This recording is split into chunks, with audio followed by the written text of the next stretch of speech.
Here's a relaxing art journaling idea that involves paint pens and washi tape. To get started, I got out my book of mixed media paper and taped off a border with painter's tape that was 1 inch wide.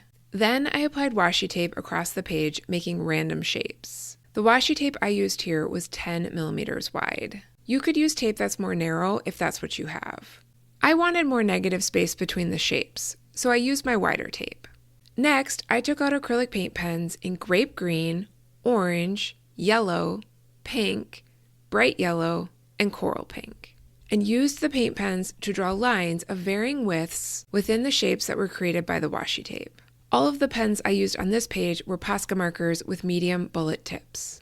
One thing I loved about making this page was that I found it fun to select the colors and their placements. As I made each decision, I was mindful that the finished shapes would all be different, so I didn't have to use every color on every shape, and tried to balance the colors across the page. The other thing I loved about this page is that it was so relaxing.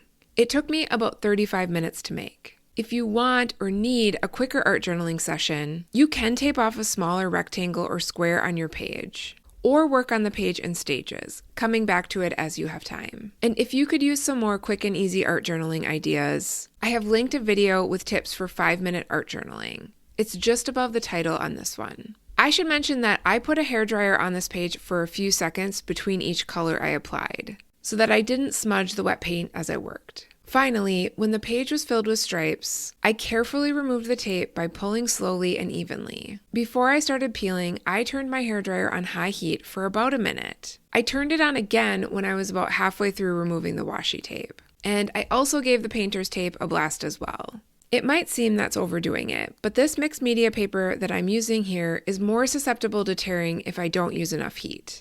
Now, I have to be honest that I love how this page turned out. What do you think?